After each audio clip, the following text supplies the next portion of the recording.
Avant-propos.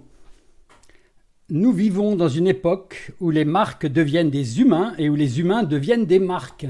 Brian Solis. Selon Wikipédia, on parle de personal branding ou marketing personnel lorsqu'on associe l'homme à une marque. Ce terme correspond au développement de la marque personnelle. L'homme fonctionne et travaille alors comme les entreprises pour gérer ses plans de carrière professionnels par exemple et met en place des stratégies afin de réaliser ses propres projets et contrôler son avenir.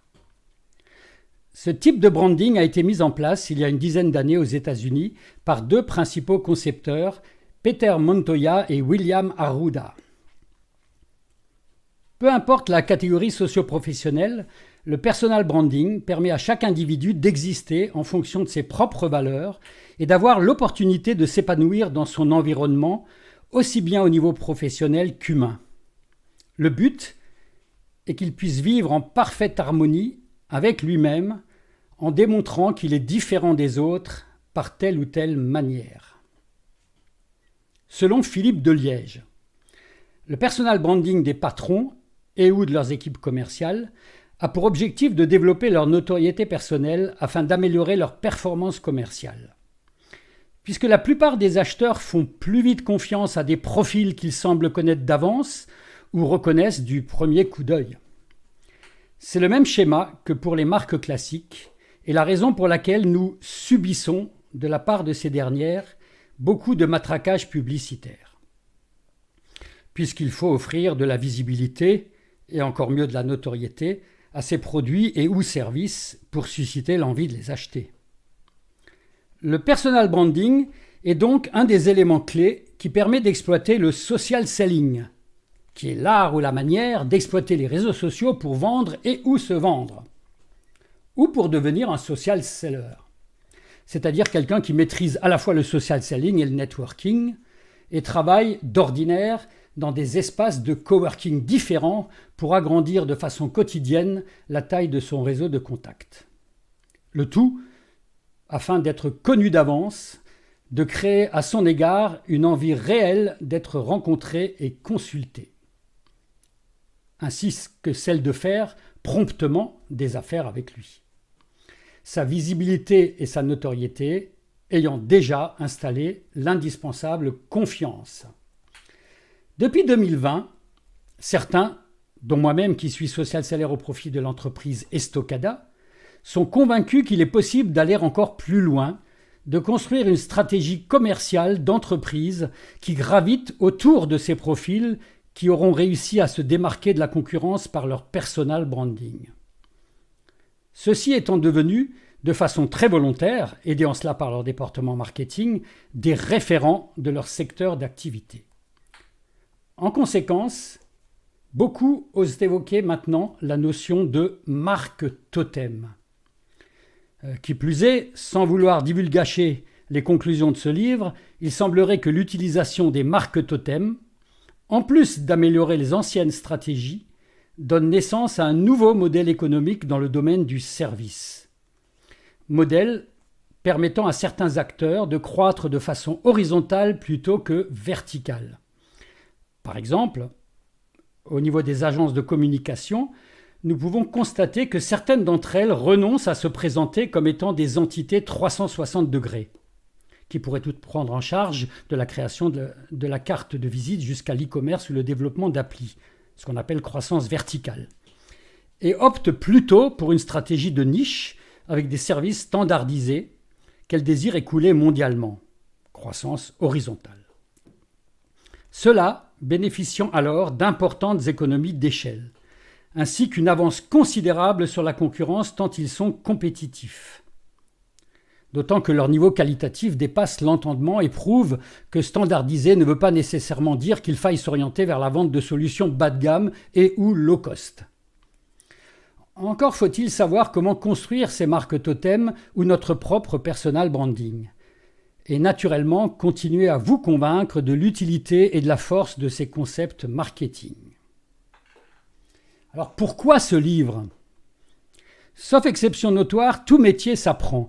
Il est surprenant d'exiger des commerciaux, des patrons, des auto-entrepreneurs, des entrepreneurs, des cadres, etc., de faire du personal branding, en français du marketing de soi, alors que beaucoup n'ont pas appris le marketing pendant leurs études ou de façon très sommaire.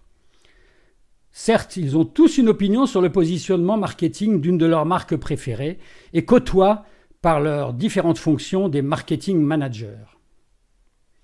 Ils ont assisté à de nombreuses conférences marketing. Parmi celles relatives au social selling, on leur a asséné qu'il faut embrasser, mode pleine bouche, cette nouvelle discipline qu'est le personal branding. Ils en ont d'ailleurs retenu une des expressions magiques des différents orateurs. Pour réussir son marketing de soi, il faut faire preuve d'authenticité. Être authentique engendre les ventes. Ah bon ?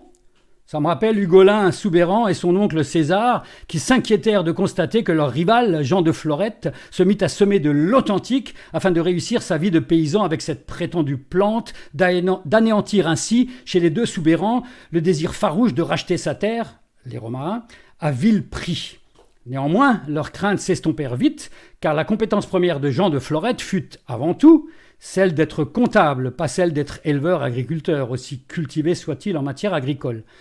La suite du roman de Marcel Pagnol nous démontra magistralement que croire aux vertus des connaissances livresques n'est jamais suffisant. Il est plutôt préférable de disposer d'expériences de terrain ainsi que des conseils des anciens qui connaissent, eux, les aléas de la vie rurale, qui est toujours moins linéaire que celle relatée dans les ouvrages, aussi bons soient-ils, et ou tels que racontés par certains prestidigitateurs de l'art oratoire. Certes, pour revenir à nos moutons, l'étymologie du mot « authentique » confirme que c'est tout ce qui nous permet d'identifier quelqu'un, de le démarquer par rapport à ses pairs. Employer le mot « authentique » pourrait sembler être une bonne piste. Cependant, cette définition nous indique que tout le monde est authentique. Or, force est de constater que l'ensemble des Homo sapiens ne deviennent pas grands patrons ou excellents vendeurs. De même dire qu'Al Capone, qui a très bien réussi sa gestion du marketing de soi au point que la vente aux enchères de ses effets personnels ait été l'un des points forts de 2021, est authentique et, par voie de conséquence, perçu comme bon commercial. Eh bien, ça pose question, non ? Sans vouloir en rajouter en étayant avec d'autres exemples absurdes, il est clair que croire en la force d'un mot, authentique étant devenu l'un des nouveaux mots à la mode dans la sphère du management et du marketing, ne transformera jamais tout un chacun en super vendeur ou entrepreneur de l'année et ou en une personne qui a réussi son marketing personnel. Dans la réalité des choses, maîtriser le personal branding requiert beaucoup de temps et l'acquisition de compétences. Peu l'expliquent. La plupart des soi-disant sachants s'évertuent juste à réciter par cœur des bullet points pompés à d'autres sources. Pire, ces tant Ursule et cousin Jackie tentent de nous faire croire que comme le Graal du marketing actuel serait d'automatiser les actions, il faudrait, du coup, y ajouter un brin d'authenticité. Avec cet assaisonnement à la façon Jean de Florette, les vaches à lait ou en devenir seraient alors bien gardées. Pour ma part, je plaide pour un certain retour au sérieux. Tout d'abord, il convient de bien appréhender que la discipline du marketing recouvre de multiples sous-disciplines. Marketing stratégique, marketing de communication, marketing opérationnel, marketing produit, marketing de fidélisation, digital marketing, direct marketing, marketing relationnel, content marketing, marketing international, marketing d'études, account-based marketing, mix marketing, marketing événementiel, etc. Dont celle du branding et du personal branding, nécessitant chacune beaucoup de compétences différentes. Même si elles ont toutes pour objectif commun de rendre palpable et appréciable une construction mentale qui aide à vendre, par exemple, une voiture. De manière factuelle, une voiture est une voiture. Mercedes est juste l'une d'entre elles, avec la particularité d'être dotée d'un logo en étoile symbolisant son appartenance à la marque Mercedes, rien de plus. Or, cette étoile, dans ou au-dessus de la calandre, fait toute la différence. Fruit d'un travail immense de créatifs, de marketeurs, de communicants, de budgets colossaux qui tous réunis aboutissent à la perception de l'existence d'une marque forte qui véhicule une certaine réussite sociale ou autre chose comme la robustesse et ou la puissance. devenant une certaine illusion de l'esprit dans toute sa splendeur. Illusion qui réclame talent, investissement, apprentissage pour l'entretenir, et le produit final n'étant plus que le simple support d'expression d'une marque. Par conséquent, redevenir sérieux consiste à faire prendre conscience que réussir son personal branding n'est pas qu'une histoire de yaka faucon. Les candidats à une certaine starification doivent accepter qu'il y ait à la fois des objectifs, des règles, des retours d'expérience, des résultats, et qu'il soit très préférable d'observer les vrais sachants et faisants. Je parle ici des marketing managers et de leurs enfants, c'est-à-dire des marques qu'ils ont créées, aimées, choyées, rarement tuées par maladresse ou par manque de compétences. Tant ces différents marketing managers sont bons, bien financés, pour concrétiser leurs différents objectifs, dont le principal est, encore une fois, d'aider à vendre. C'est là l'ambition du livre que vous entamez. Comment éviter de réinventer la roue ? Comprendre comment et pourquoi une marque personnelle peut se construire en observant ce qui existe. En l'occurrence, les marques elles-mêmes. Plus encore, toutes les documentations et les livres fournis par les grands marketing de la planète qui, chance pour nous, sont assez bavards et généreux en matière de conseils. C'est d'ailleurs leur façon à eux de construire leur personal branding. Si bien par exemple que l'ancien marketing manager de Benetton est devenu très célèbre lorsqu'il a décortiqué ses propres méthodes, ainsi qu'osé critiquer avec beaucoup d'assertivité ses pairs de l'ancienne garde. Dans un livre devenu cultissime, Olivier Toscani, La pub est une charogne qui nous sourit. J'avais déjà parlé de cet ouvrage dans mon précédent Business Book, Être connu d'avance accélère la vente. Je l'évoquerai encore dans celui que vous avez entre les mains, tant les grands marketeurs, dont Olivier Toscani, m'ont inspiré lorsque j'ai décidé de créer ma propre marque personnelle et récolter les fruits du marketing de moi-même. Mon objectif sera de vous faire découvrir mes découvertes, mes retours d'expérience, de comment j'ai réussi à identifier les principaux droits et les devoirs liés à l'exercice du personal branding. Je concrétiserai ce désir de vous faire grandir de la même façon que lorsque j'anime des ateliers ou des conférences en narrant des histoires de certaines marques, Michelin, Red Bull, Coolblue, Apple, etc. Ou de personnages qui sont devenus des marques, comme Amélie Nothomb, John McEnroe, Serge Gainsbourg, Simon Sinek, Mel, Michel-Édouard Leclerc, Elon Musk ou le patron de Facebook. Je pense même que j'oserais vous parler du personal branding de Donald Trump. Petite précision avant d'aller au cœur du sujet. Au risque de vous chagriner, je ne suis pas diplômé en marketing et j'ai très peu étudié lors de mes études supérieures. Cependant, j'ai atteint mon objectif, avoir développé une marque personnelle remarquée dans ma zone de chalandise. Être devenu un début de marque totem, c'est-à-dire un référent dans mon secteur d'activité, celui du social selling, avec pour bénéfice d'avoir enclenché des ventes spontanées au profit de mon entreprise et d'être devenu chargé de cours, invité dans l'enseignement supérieur pour parler de marketing. Oui, réussir son personal branding offre un impact commercial positif. J'en suis une preuve, ou à minima un commencement de preuve.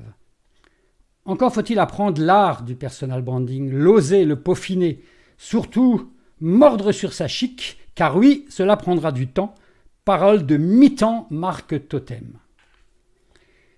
J'aimerais également vous préciser que, ou plutôt prévoir une objection que vous pourriez émettre pendant la lecture des prochaines pages, j'ai la conviction que, à une certaine époque, les réussites marketing dans le monde business to consumer, B2C, n'étaient que très peu transposables dans le business to business, B2B, tant leurs différents coûts étaient élevés et reposaient sur la nécessité d'un réservoir inépuisable de clients, qui est un élément rare en B2B.